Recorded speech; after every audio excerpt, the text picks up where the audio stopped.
We're going to stick with layers. I think it's really important to get that under your belt, but we'll use different filters and build up. So we'll start in the develop persona again, because that's what most of the time you'll do. You'll load in a raw file and you'll end up here. So Yes. this time I'm picking a lion. Simon, can I ask a Right. quick question? Hmm? Can I ask a quick question? Yeah, sure. So raw files automatically go into the developer persona Yes, they do. and JPEG files not. No, they go straight into the photo editing. Okay, Yeah, sorry, carry on. yeah, no problem. So we'll do some. This is a better picture for because it's than last week. Last week it was a guy with wearing black and white, so the whole histogram was covered. You couldn't. There wasn't much room for manoeuvre. But we've got a little bit more room here, and you can see the photos a bit washed out. So the only thing I do in develop is very basic tweaks, and then I do the rest of it in the main editing software. So if we look at this, um, we've got it's quite bright. You can see on the left-hand side there's not much detail, i.e., there's no dark stuff, and we're just sorting to peak on the white side.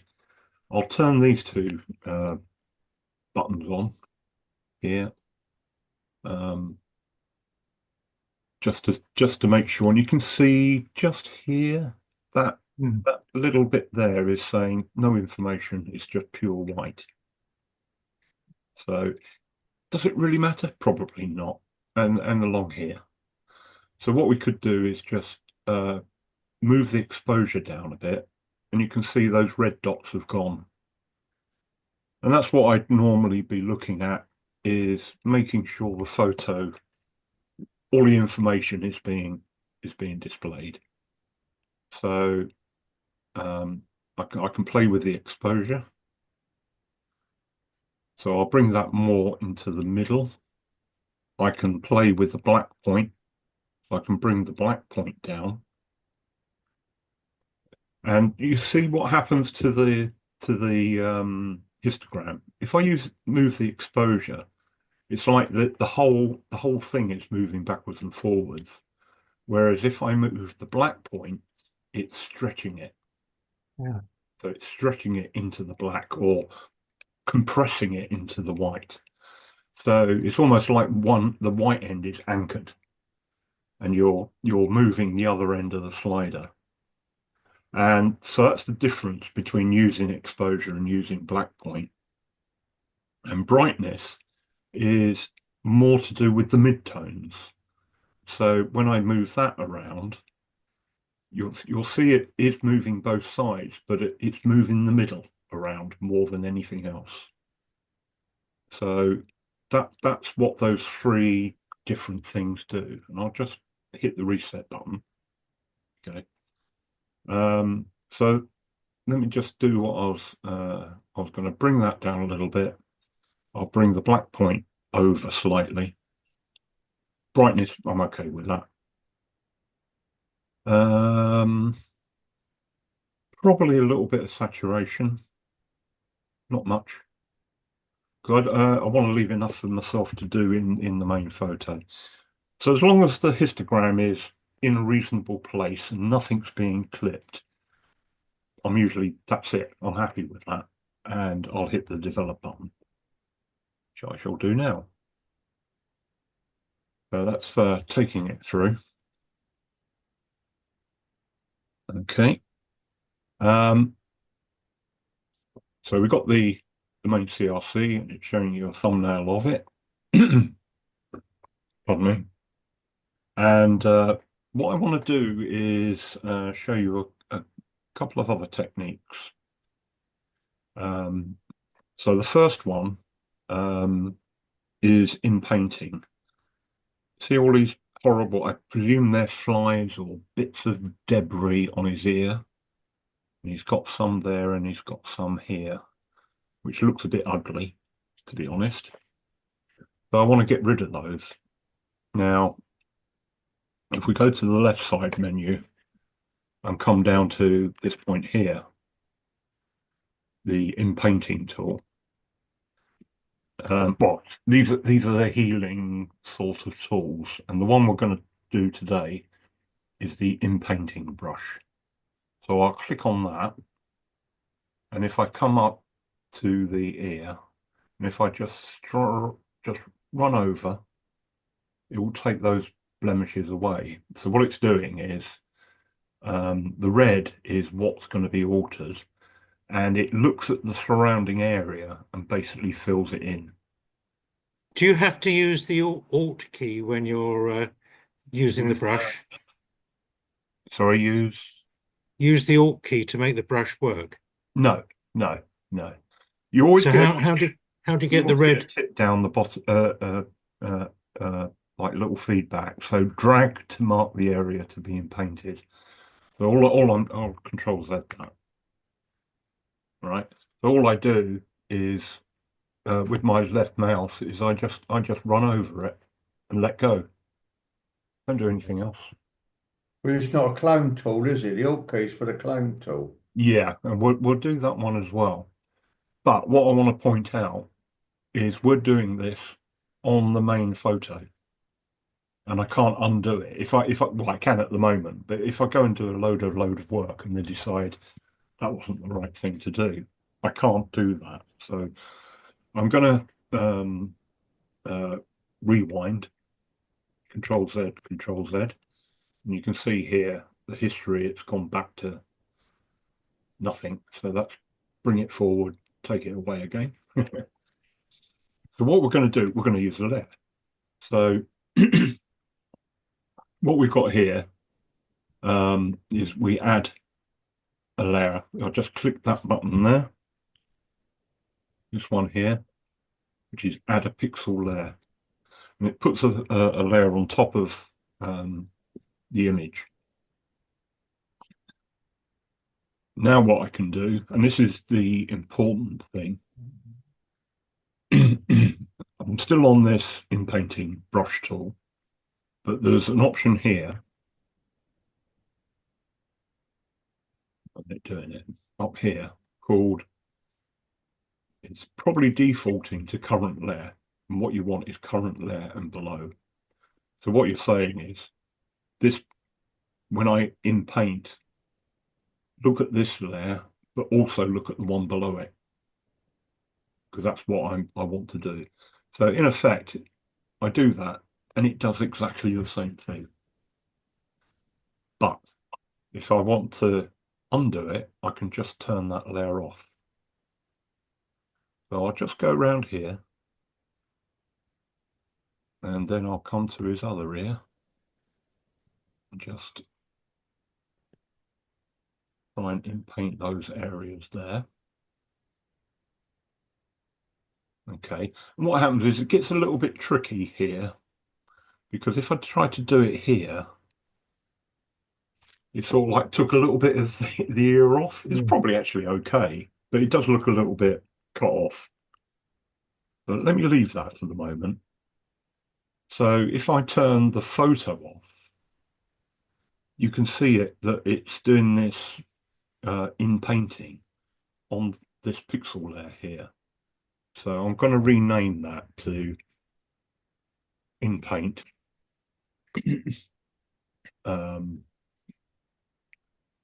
ears. Okay, so I can remember what it is when I come back to it. So that's one way of fixing an area. Another way, and what I'll do is I'll do I can use the same layer, is use the clone brush. So if we look here, that's the clone brush. If I click on it, you get a slightly different size cursor. So we're on the Inpaint. Up here, it says current layer and below. Always make sure that that's set. Okay. Why do you want to do the below layers as well? because that's where the photo of the lioness is. So we're on this in paint ears there, Yeah. and we want it to get the information from the one below Okay. the Okay. lioness. Yeah. Otherwise, you've just got a transparent item. Okay. So this one works a bit differently. A clone brush. This is where you do hold the Alt key down. When I hold Alt down, I get a little crosshair. And what I do is I pick an area that I want to clone. So I'm going to pick that point there. And as I move it, you can see it's giving you a preview of what it will Yeah. do. And then you can just move that across and just start clicking and in painting. It's giving you the circular brush, and it's showing you the crosshair is the bit of the area that it's going to clone. So what you tend to do is you keep moving around. So that was okay for doing that, but it's not good for doing this area. What would be better is this area here. So I'll click on that, and I just dab. Okay, and then I'll click here and just fill in that area. And that way I've sort of like filled the ear in and done a repair. And I can do the same across the top here. So hold the Alt key down, and I'll come to this point, and I'll just dab that and just take that fly out, and then come over here, pick this area, and then just start dabbing. And I tend to dab rather than, and you'll see the hardness is 0. So it's not, it means all the edges will be fluffy, and so you don't get any hard edges. It blends it in better. So we've repaired the 2 ears now. So if I turn off the main picture, we can see the work we've done. It looks odd.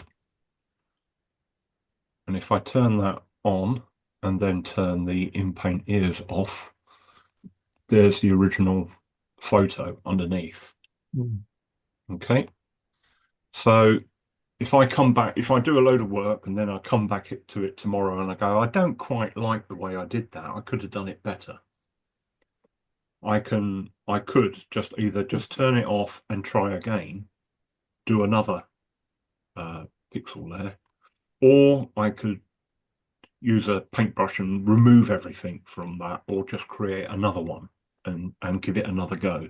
But it means I haven't lost the original information. So always try not to work on the actual image itself, because it gives you less lee room to modify it at a later date. Okay, so continue with layers. He's looking rather dull, and one of my favorite ones for just getting this picture a little bit more lively is if I come to come on, there we go, that area here, adjustments. So if I click on adjustments and I'll pick level, so it's created another layer for us. Now that's one of the beauties of Affinity. It automatically creates layers for you. And we can see the histogram. And what we want to do is increase the contrast. And we can do that by bringing in the black level, bringing that in, and you can see it getting darker as I bring it up to the edge. Don't want to go too far. And on the white side, I could bring that up a little bit. Okay, and it's increasing. You can see where it's a bit dull, and it's now making it brighter. Now, what I can do also, when moving this slider, if I move that one back, if I hold the Alt key down before moving it, when I move it, it's completely black. And as I move it, it will start showing items of the photo. So what it's saying is, if I let go now, all those items would basically become black. So that's too far. Yeah. I just want to just come up to the edge. There we go. So inside its nostrils, I don't really mind if that's almost pure black. That's okay. And if I do the same with the whites, so if I bring that back down, hold the Alt key down and start sliding in, it does the opposite. It's all white. And as I move in, basically more and more of this data is going to end up pure white. Now, obviously, we don't want that. We want to just bring it back to about here. There we go. So there's an area up here that's probably almost pure white, but we'll sort that out in a minute. Simon, your use of the Alt key, you know it has that effect. There's nothing on screen to remind you if you No. forget. No, nothing at all. You have to learn it. Yeah, no, I'm just reading the feedback. No, no, that's just that feedback is for the clone brush. Yeah. Yeah, no, there's nothing there. So yeah, occasionally you do have to read a manual or watch a YouTube video to find these little nuggets of information. So I've adjusted the level and I can quickly turn it on and off just to get an idea. So that's washed out, not so washed out. So you can play with that to your heart's content. When you're happy, just hit the X. Level adjustment, I'm gonna not gonna bother changing the name of that. It is what it is. And now I'm gonna What's the advantage of using this approach as opposed to a brightness and contrast adjustment layer? personal preference. Right. Is one more flexible than the other, or? I tend to find levels nice in that you're bringing in the black point and the white point Yeah. to basically I go to histogram. So it's brought the black point close. It's moved this graph towards that point here. Yeah. And moved that point out there. So it's Yeah. stretched it. And that's what I like about level. Whereas brightness would just move the whole thing backwards and forwards from the middle. Yeah. So you do get different effects. Now remember, at any time you can just click on the icon and it will bring it back up and you can continue to play. So Yeah. I can brighten it up and darken it down and you get more contrast. Yeah. So if I close that and then do a Control Z, return it to where it was. Pardon me. So now what I'm going to do is I want a little bit of separation. So this is in effect doing dodging and burning without using a dodge and burn tool.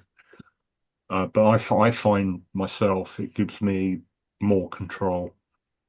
So, and I did this last week as well, but it's worth repeating.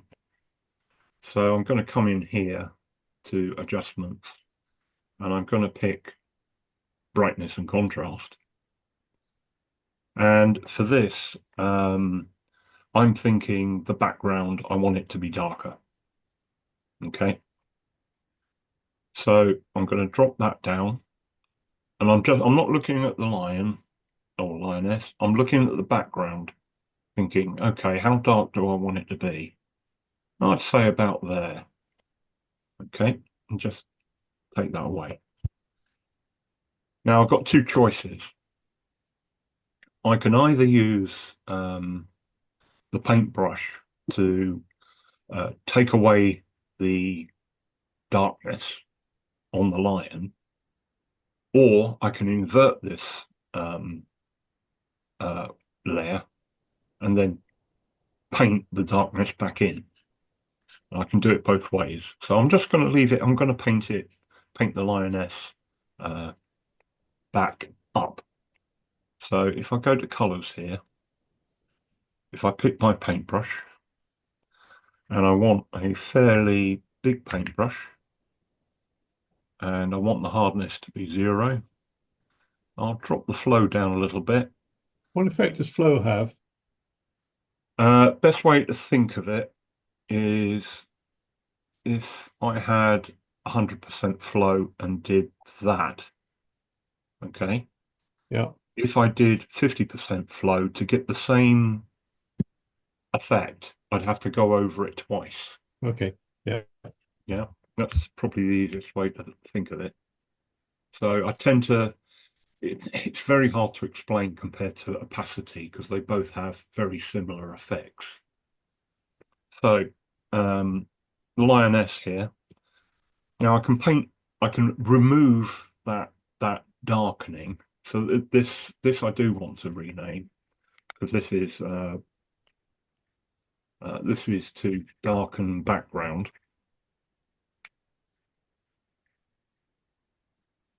Need to turn my light on. Hang on.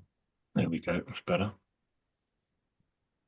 Okay. So later on, I know what I'm trying to do.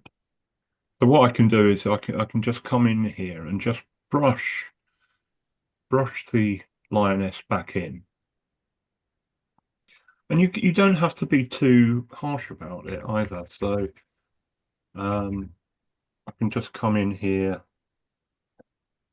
And it doesn't really matter if you get not quite to the edge because it sort of blends in. Where you can go wrong is if you go too far over and you do that, you can end up with a bit of a halo. Yeah. Now, if you do that, you can either Control Z, or instead of using black, you'll use white, and you can put the effect, the darkening effect back at that point. And to switch between black and white, don't forget you can use the X key. And every time you press the X key, it flips between black or white. So we want to be black and continue lightening the lioness. And what you can do with this is, at the moment, I've pretty much just lightened up the entire lioness. And what I might want to do is if I press the X and make the brush a bit bigger and reduce the flow, is just paint that there. Now, it looks like she's a bit in shadow. Or you could reverse that.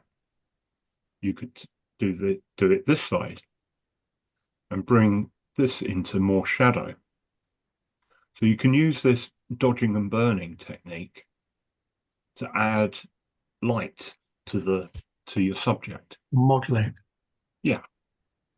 So this is where I'm saying, although I'm using a brightness layer, I normally create two, one darken and one lighten, and I use my paintbrush to darken and highlight areas of the particular subject, whatever that may be, or emphasize an already shadowy area. You could make it more dramatic. So this is really very much artistic in how you want to go about it. So let's just exaggerate that a little bit. I went a bit too far over there. There we go. So let's have a look. Let's see what I've done. So the back has gone much darker. What I don't like is, and this is emphasized, is these bits of light here, Right. Yeah. bit bright. But what I can do is I can go back to my Inpaint ears layer, or I could do a separate one. Yeah, let's do a separate one. Let's do a new one, and blown out white sky. Okay, this is what we're going to use it for. If we go to the clone brush, click on that, want something a bit bigger, probably this area here. So I'll press Alt here.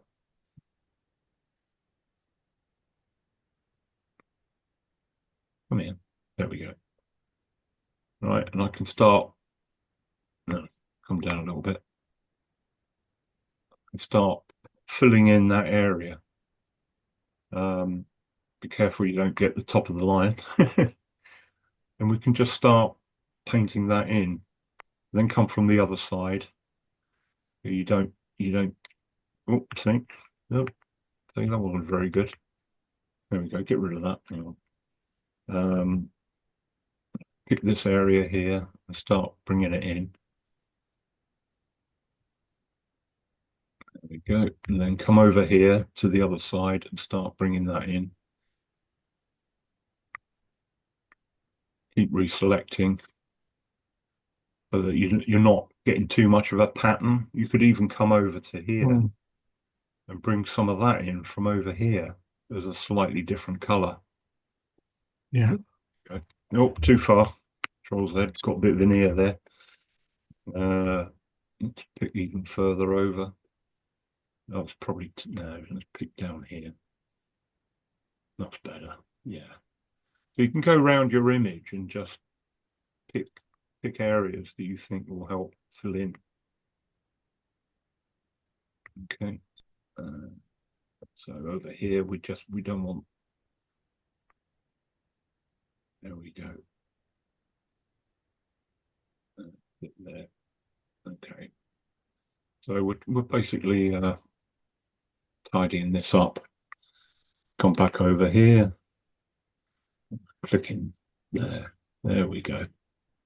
And obviously I could keep doing this to my heart's content. Let's just get rid of a little bit more here. There we go. Right. Not particularly happy with that. I've got a bit of ghosting here. But you get the drift. Yeah. Proves the point. Yeah. So yeah, not very well done and a bit rushed. But what you do have to worry about is if you leave patterns in the background. So it's better to keep nicking from different areas. Now, if I turn that off, that's what it was. This is what it is. Okay, and you can actually see the cloning in this little box here. So again, I haven't touched the original photo. I've got the cloning. I could come back tomorrow and go, that looks awful. Let's try again. I can just delete that particular layer. So if I didn't like it, I could either turn it off as a temporary measure, or I can, if I right click on here, you've got delete. Or if I just clicked on there and hit the delete key, it would delete that. So if delete, gone, Control Z, back again.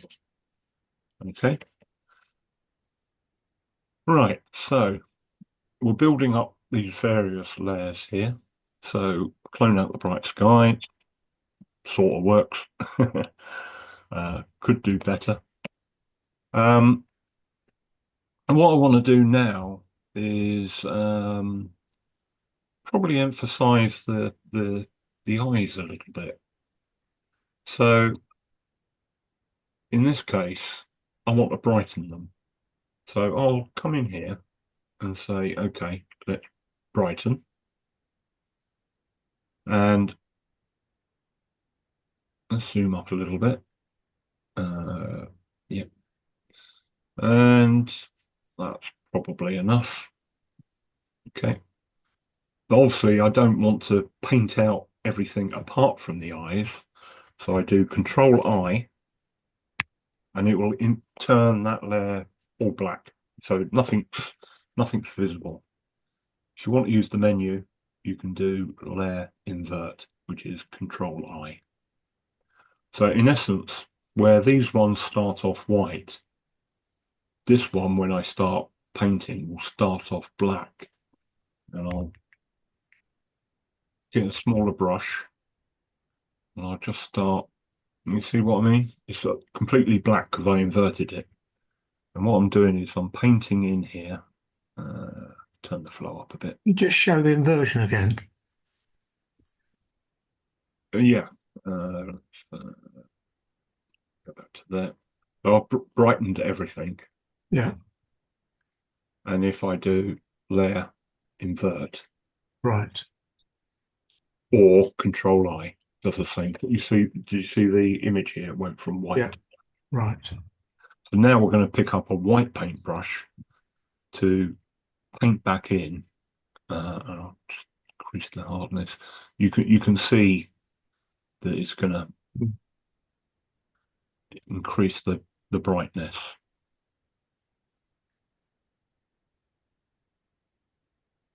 Okay. And what I could do is increase it even more.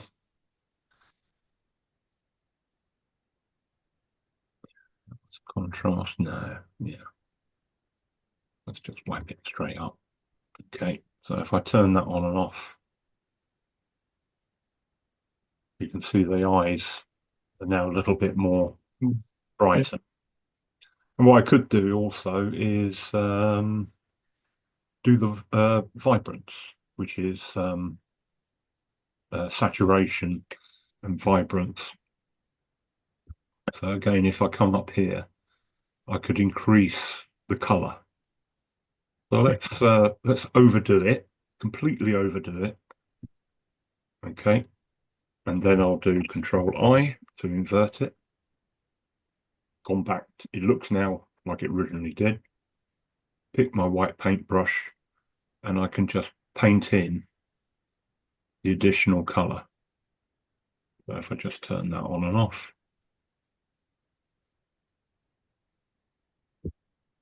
Oh, I've got wrong. Oh, bloody hell. Wrong bloody paintbrush. There we go. That's better. I wonder that wasn't happening too much. There we go. All right, so I'm painting in the extra color. It might be too much. There we go. I'm just painting in the extra color. What you can do is come back and you go, okay, two ways of adjusting it. I can either open it up again and just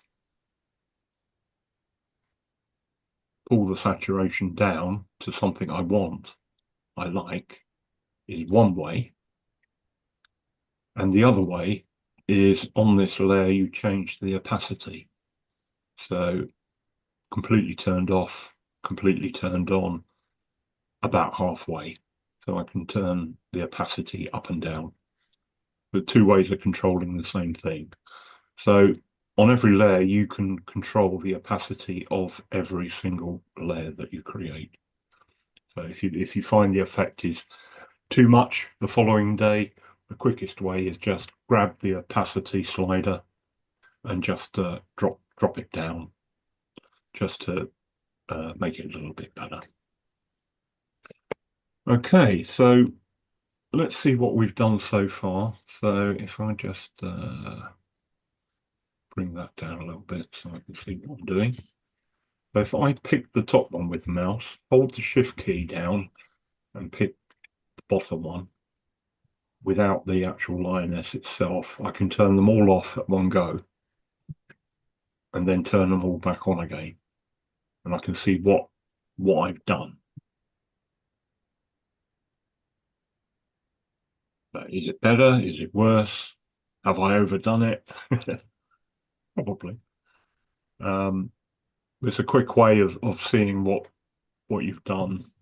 Again, particularly the next day, the next week, to readjust your lighting, yeah, in your head, basically. But I do it well, everybody does it, I think, particularly if you're doing editing at night, where the room is getting darker, and you might have a desk lamp. It gives you a completely different view of the image compared to in the middle of the day. So just be aware of that when you're editing. Right. So that's the sort of thing you can do with layers and just a paintbrush. We haven't done any selection, nothing like that. That will be another lesson. Could you just use the dodge or I'm not sure which way around it is, dodger and burn tool, You can, to yes, you brighten can. the eyes area? Yeah, yes.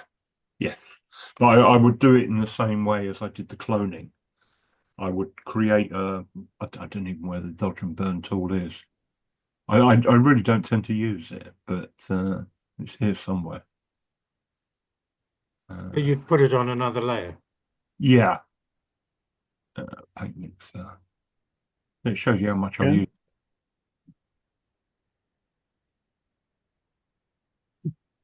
There somewhere.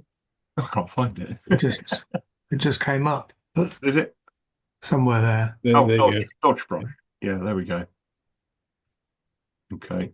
If I hold it down, yeah. So if I hold it down, some of these buttons have menus, and you can see a little triangle in the Yeah. bottom. Yeah. So if an icon has a little triangle, it means More options. press on it, and you'll get more options. So yes, you can do it this way, but I wouldn't do it directly on the photo. I would do exactly the Do it same. on a layer. I would create a layer, and then there should be well, maybe that's why I don't use it. Yeah, I don't think there's an option to pick from the layer below. So that's why I don't use it. But have a play with it yourself. Worst case, duplicate that layer and work on that. So what you can do, instead of, if I delete that, but instead, if I take that lioness and right click and go duplicate, I've now got two of them. And I could then do dodge and burning on this one. And then I could turn it off and on, in its own right. So what have we got? Yeah. So burn, baby, burn. That'll make it darker. And dodge should make it lighter. There's probably a strength here somewhere. Mirror. I've hardly ever used it, but the nice thing is you can clip it to certain ranges, so there is a little bit more control there. But yeah, so I can do the. I know the dodge and burn terminology comes from the old Black and white days. photo dark room Yeah. thing. So it means nothing to me because I've never used a dark room in my life. So you can do it that way if you want. This is probably its strength and its I wouldn't call it a weakness, but complexity. And same with PaintShop Pro is that to get anything done, you can do it in 20 different ways, and none of them are wrong. They're just different. So you watch a video from me, I'll do it one way. You watch a video from someone else, they'll get to the same end game, but they might use different tools. Okay. That's great. Thank you. So I want to leave that. What's the time now? Yeah, it's the other topic I wanted to cover, which came up on Monday, was the blending, which most of the guys' examples were two photos blended together. So I'm going to throw this away now. Before you do that, how do you save that? So when you go back to it, you've got all your layers still. All right, just save or save as. So you'll save it as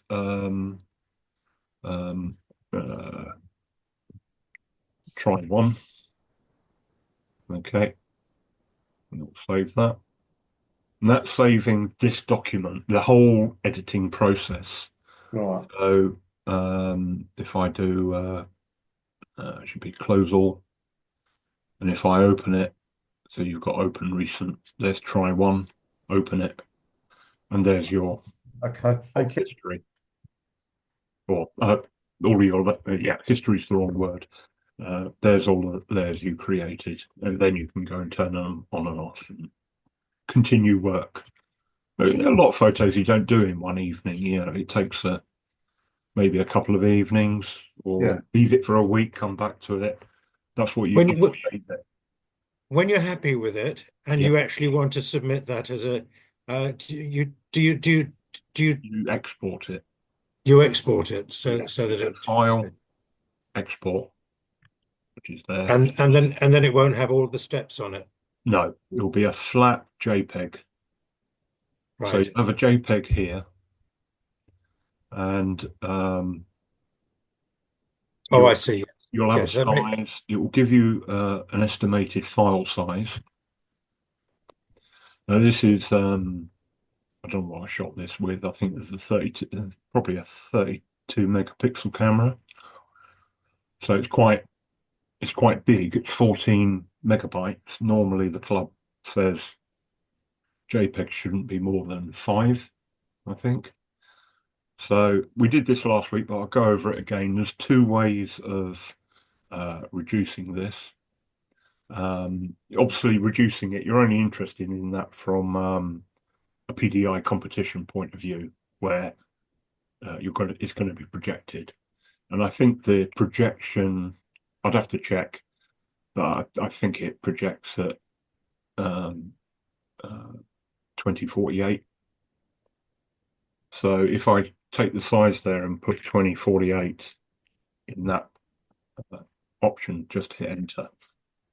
It maintains the ratio. This little chain in the middle indicates it's going to keep the ratio. And now it's 1.5 megabytes instead of, what was it, 14? 14. Yeah. So what you're doing is that you're reducing it to what the projector is capable of projecting. If it's any more detailed, it's not going to give you that information in the projection. It's going to be lost.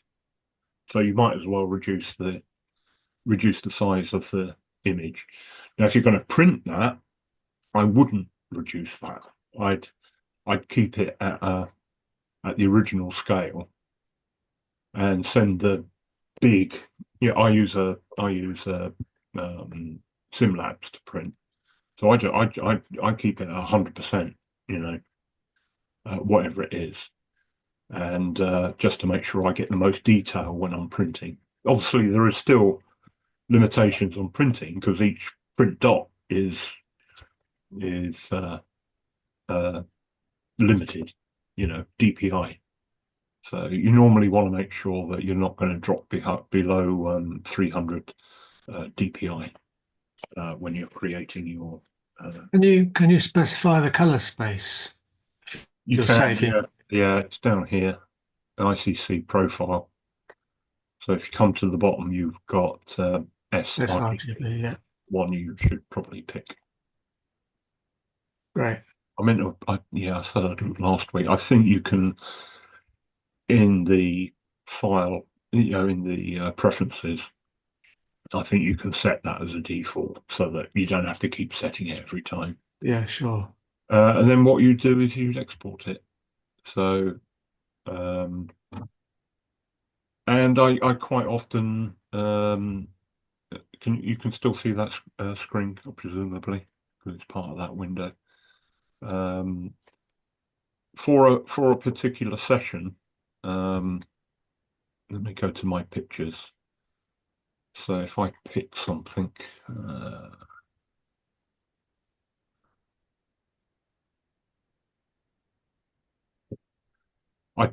within a group of photos,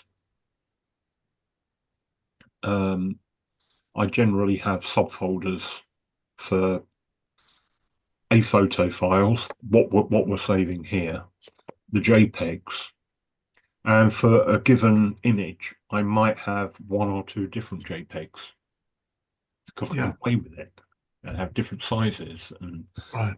crop it differently. And but that's up to you how you do your That's a management. number of files linked to your particular shot. Yeah, yeah. So, I normally the folder is normally the date and the location, Yeah. and then within that, I didn't do anything in that one. Bad choice. Let's go up.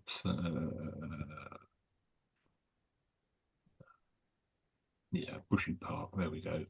So I've got a folder for all the raw files. I've got a folder for the JPEGs. I might have a folder for the uh, Affinity Photo files, and I just keep them all in that area. So if I see a JPEG I want to re-edit, Right. then I can get back to the a photo file. It's going to be in a folder in the same folder. It's going to be in a subfolder. But, Sure. yeah, but how you manage that is really up to you. Okay. Yeah, so let's close that.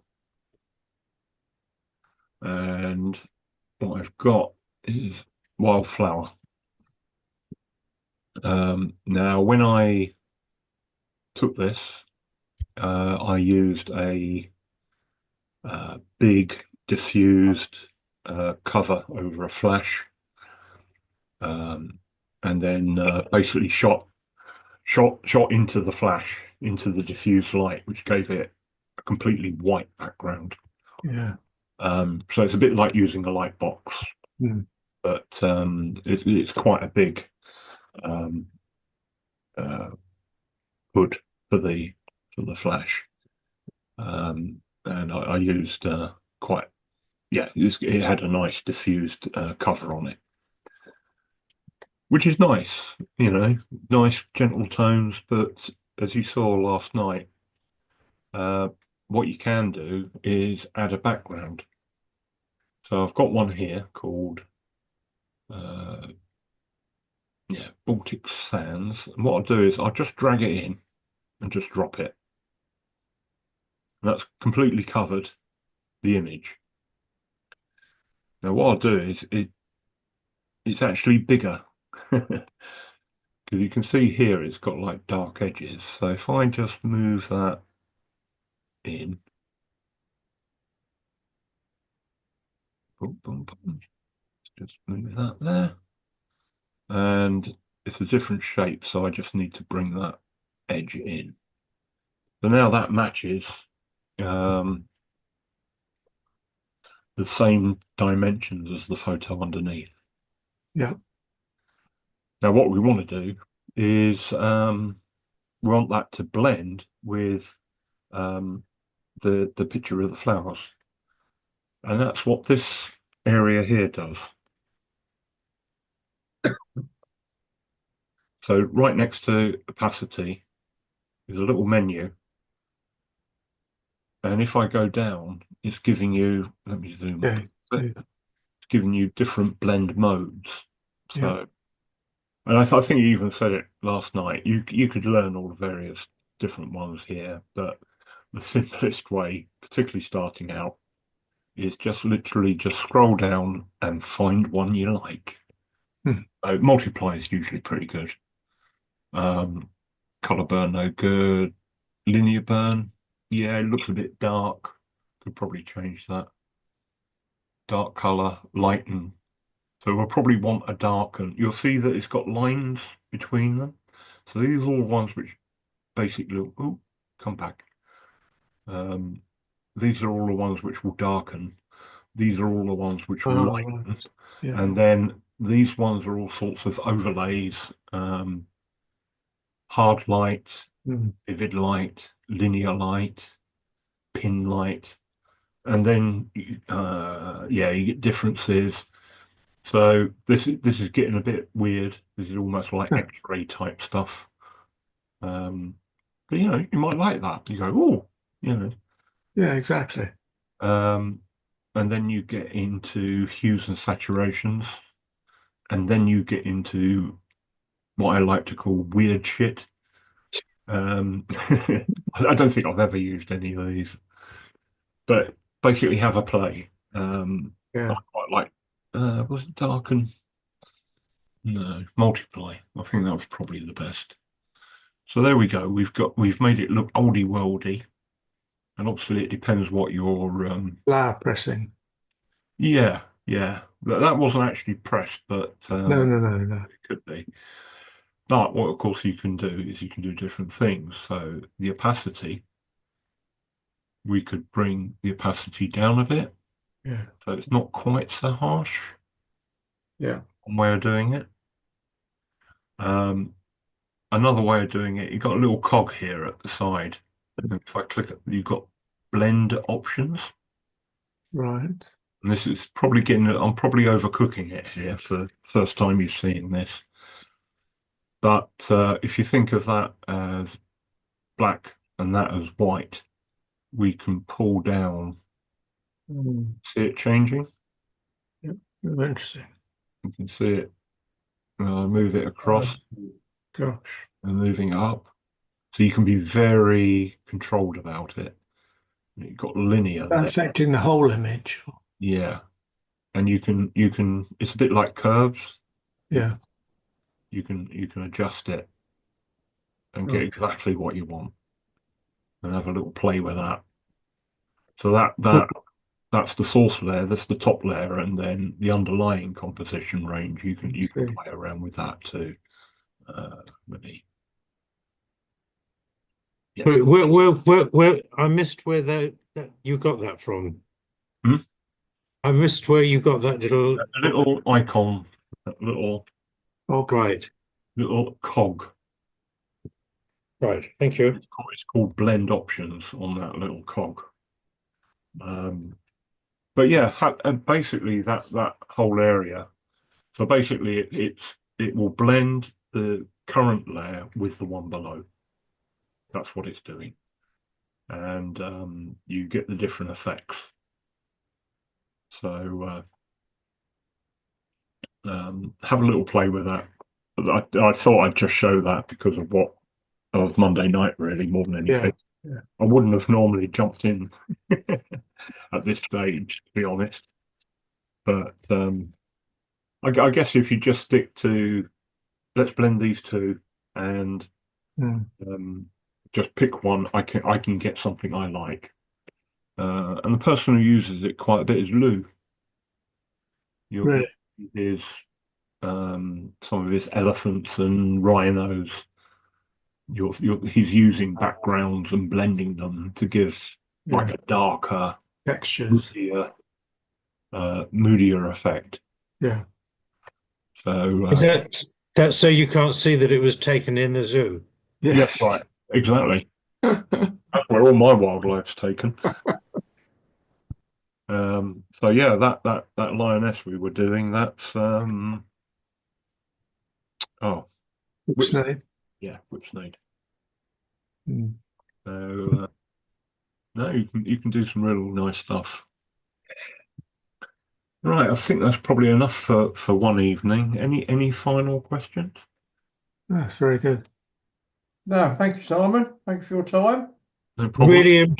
Really impressed. I'm so pleased you decided to do this series of talks.